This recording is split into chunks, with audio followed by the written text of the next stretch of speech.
Powered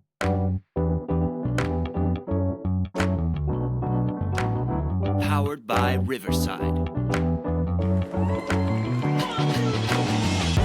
Hey everyone, welcome to Most Like Sports. Thanks for having us, and I am your host. You can call me Murr. And today we're diving into one of my favorite topics on the planet, sports cards. Of course, sports cards and where the hobby is at right now. If you collect, flip, grade, you're just card curious, this episode's for you for sure. We're going to break down how the hobby looks in 2026, talk about what's hot, what's cooled off, hit some of the big free agent and player storylines that are actually moving card prices right now, and sprinkle in some fun sports talk to keep things rolling. So grab a stack of your favorite slabs, dusty old shoebox of cards in your closet, and let's get into it.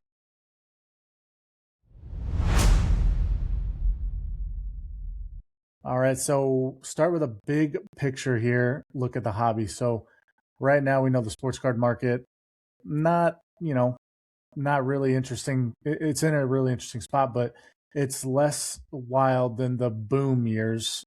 Talking like early 2020s, COVID years, people breaking out the old dusty boxes in the closets and seeing what things are worth. But right now it's a more mature, a more educated, and honestly a healthier stage that the hobby is in right now.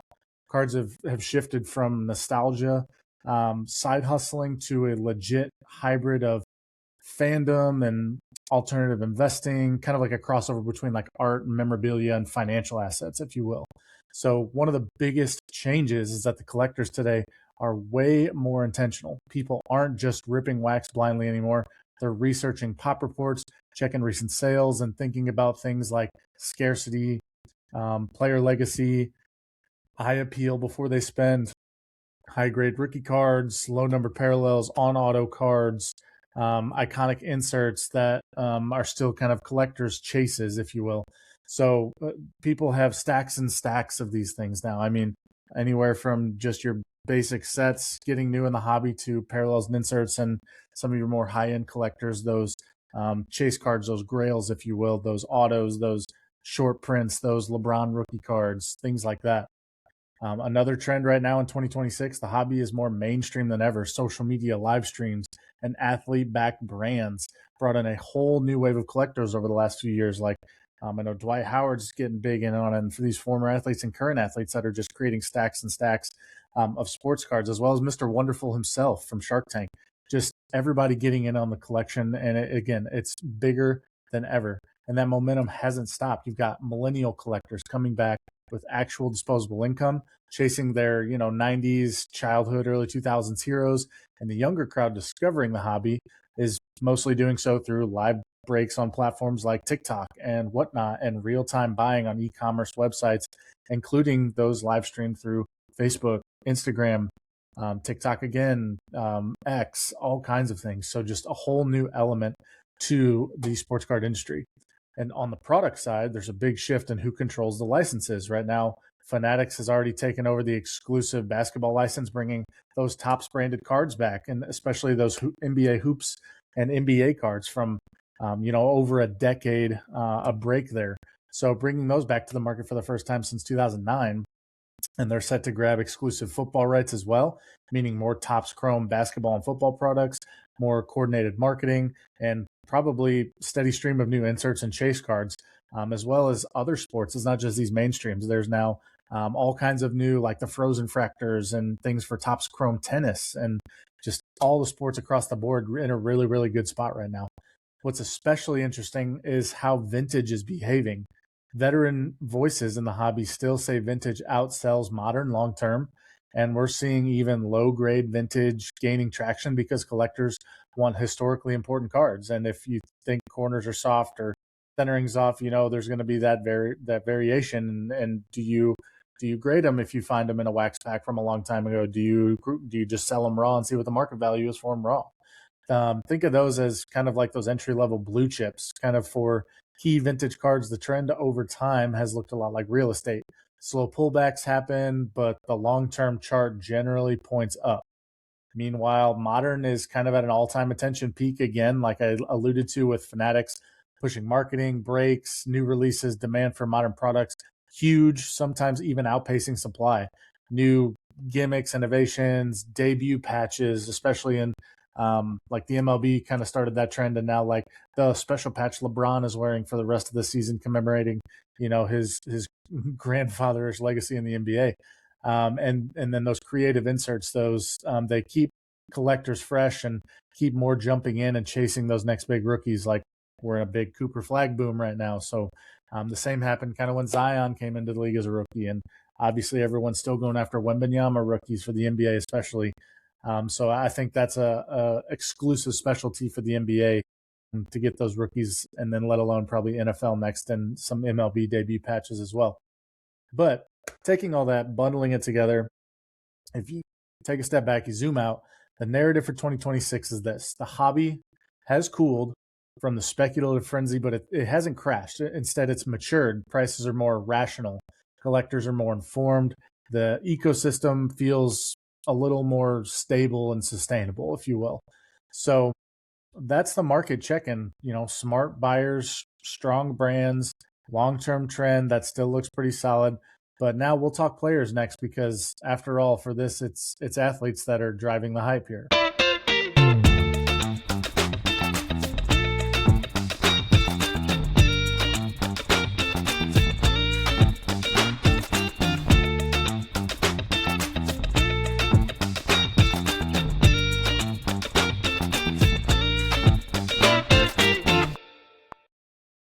All right, so top free agent and player storylines here. A lot to unpack here, and a lot of moving parts, of course, as always with professional sports. So let's pivot to some of those key free agents and star player storylines that are driving this attention in the hobby right now. And keep it flexible so you can plug in specific names where you need to, or things like that. But this goes across the board. So right now, let's talk about the NFL. Every offseason, quarterback carousel and star skill players drive a ton of card activity. We saw it last year when the rookies came in with the Jaden Daniels class, the Bo Nix, a pretty good draft class, Michael Penix Jr., and we saw some of that this year as well. Maybe not as wide of a draft class, but a Cam Ward, things like that. It's big to a market. It's big to a contender. You'll often see a spike with those key rookie cards, and especially in like Topps Chrome, Optics, Prisons, or in those higher end packs, the Immaculates of the world, things like that. The narrative of new situation, fresh start, possible ring. It's powerful for collectors and speculators, and especially we saw that with the GOAT, Tom Brady. Most rings, cards still selling at an all-time high, especially rookie trading. It's unbelievable to check the value on these things. Same thing goes for star wide receivers, running backs when they land in better offensive systems. If a player goes from a middle tier offense all of a sudden to a top 5 scoring team, collectors immediately start imagining stat boosts, playoff exposure, primetime games, maybe even letting some of those rookie cards go in the past that they're regretting and trying to get back. So it fires up, the eBay, the whatnot, the Google search bars. So over in the NBA, free agency and trade rumors, it's like gasoline, honestly, on a fire, but on the hobby. When a young star, former high school pick, whatever, gets moved up into a big market, coming out of a good college, or joins a contender, you'll often see short-term bump in like their silvers, numbered parallels, some smaller autos, but they love the overall, the hobby loves the change of scenery outbreak. So this is true, and the storyline was kind of set up for this. We saw with Cooper Flag, right? So what happened the season prior? We had a international star, Luka Doncic, get wildly traded away to another prime, one of the most notable franchises in sports on the planet, right, in the Los Angeles Lakers, opening up a door for, magically, all of a sudden the Dallas Mavericks now have the top pick with a generational talent coming in Cooper Flag, and they take him. So now Cooper Flag comes onto a market where a superstar was recently missing and needed for this franchise, comes in, fills that void, and it just takes his pop from that collegiate speculation, that collegiate, can he live up to the hype, that LeBron James, 03-esque, attention from the media, from social outlets, news platforms, everyone, media personalities.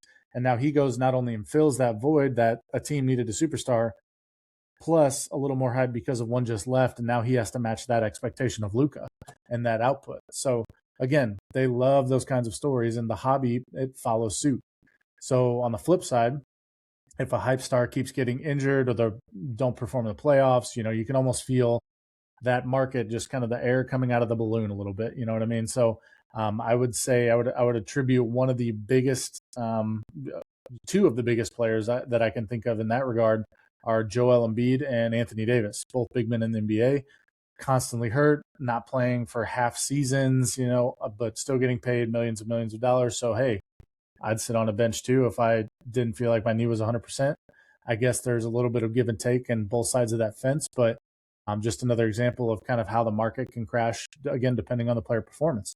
So that's where being a collector versus a flipper really diverges. Collectors might hold regardless because they love that player, they like where they went to college, they can relate to their story in some way. While flippers, they're just like, had my AD, I'm moving on to Cooper Flag, I'm moving on to Con Kneppel, I'm moving on to Colin Murray Boyles, whoever. So it's a little bit different, but baseball kind of transitioning has a slightly different rhythm, because it's unique in and of itself because prospects, it takes such a long period of time usually for a prospect to get to the big leagues if done properly, right? We saw like a couple years ago now, Jack Caglione gets called up from Florida, go Gators, call up from Florida, and right into the farm system in KC. They bring him up same year. I think it was quick. I think it was early. He is still a superstar talent. He still has the ability. He's still, I think, one of the best bats in the league once he gets hot. But the development, it usually and it should take a long time if done right. So prospects, call-ups, they drive a lot of activity. When a top prospect gets that call into the big leagues and starts hot, their Bowman Chrome autos, those low-numbered parallels, they can explode, honestly. And if you time it right, you can do really well.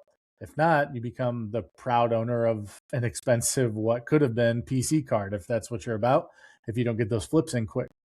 And don't forget those international tournaments, global attention, big performances and events like the WBC. We got that coming up. Team USA looking pretty stacked in that.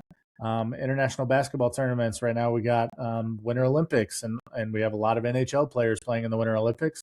So if the boys bring home a gold, or Team Canada, those guys bring home a gold. The Connor McDavids of the world, those take a little uptick. And already being the GOAT, a little uptick doesn't hurt, especially for those PCs and those flippers that have that in stock and on hand right now in this very moment. Or you got global soccer, you got World Cup season come, it's this year. So again, a lot happening in 2026, especially. So it's a good time to hit on this, especially with the hobby in a place that it is now. So we got the World Cup. So, the Lamine Yamals and the Messis, the Ronaldos of the world, the Mbappes, how do they perform on an international stage? And how does that affect their local, their club team, their MLS, their card credibility, if you will, and how that market reflects. So whenever you're introducing players to this wider audience, this could lead new collectors to chase rookies and cards they never thought they would consider before. So when you're thinking about free agents and player news from a card standpoint, ask 3 questions. Does this move put the player in a bigger spotlight or a bigger market?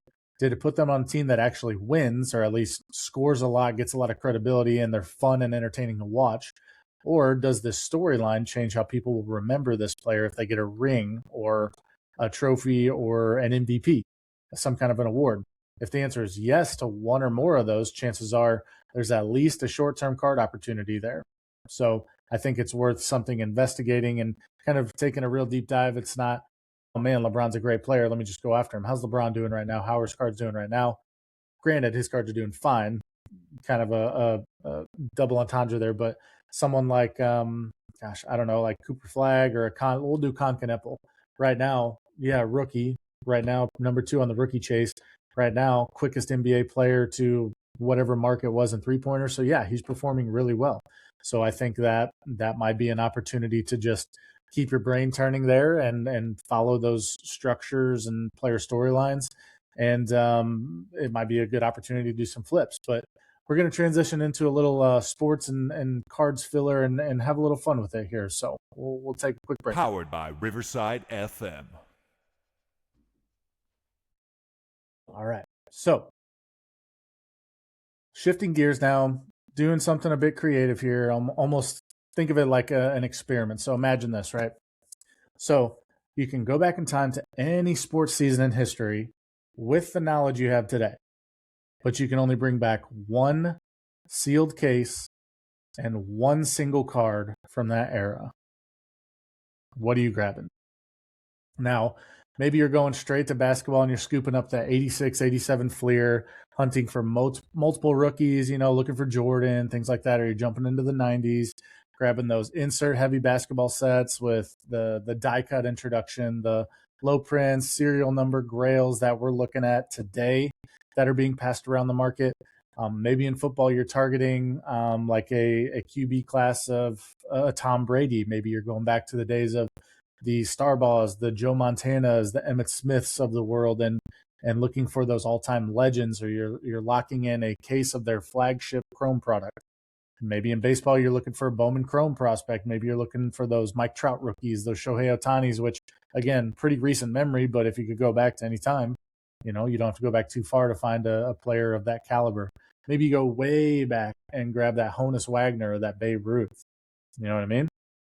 Every slab that you have is basically a mini documentary. So that's why I like questions like this, because they highlight how much of the hobby is really about story. It's about interpretation, how people feel. I like how Kyle, King of Cards on Instagram, I like how he put it. It's just people come up and tell them a story, because that's what this is about. It's about real people, real sports, real life, real stories. So I think that's what the basis of this hobby, what this collection, what this business now in these days, what it is and what it can do for people. So when you tell someone why a beat up vintage card means more to you than a gem mint 10 modern card, you're really just telling a story.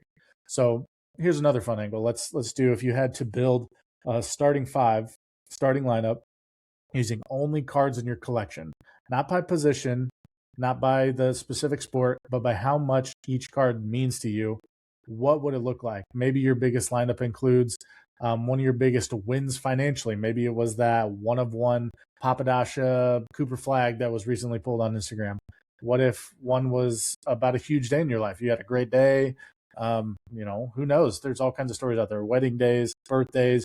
You go grab a pack from the shop, boom, you got a big card in your hands. Maybe it was that day and just made your day even better.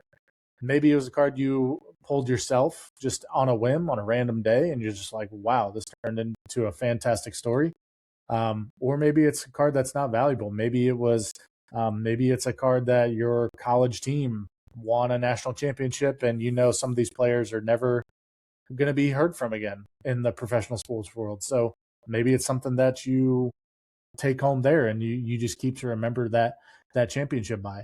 So maybe another card that represents where you want your collection to go. If it's collecting a rainbow of a certain set, if it's different parallels, or maybe you want full jersey patches of like a Curry or a LeBron, things that are very hard to get. So it's a cool exercise, and literally you can do it after this episode. Just kind of take your time and think about it.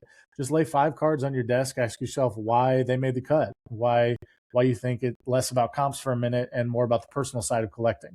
And this is where I want to bring you, the listeners, into the mix. Like next time you hop on social media, tag our show, tag at Most Like Sports, tag us and say, here's your time travel case. Here's where I would go and what I would get.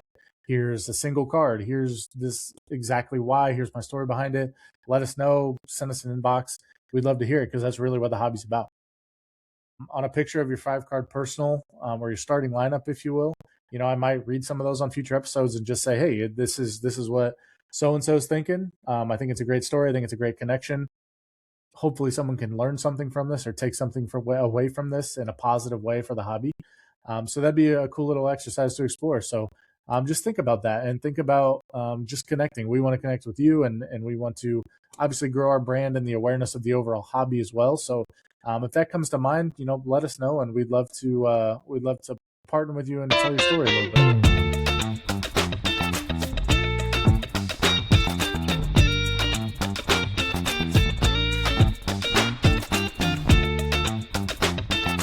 All right. Well, that's going to do it for today's episode. So we walked through the now 2026 sports card market, how it's matured, how to hit on free agent moves. That's a big one. And rookies.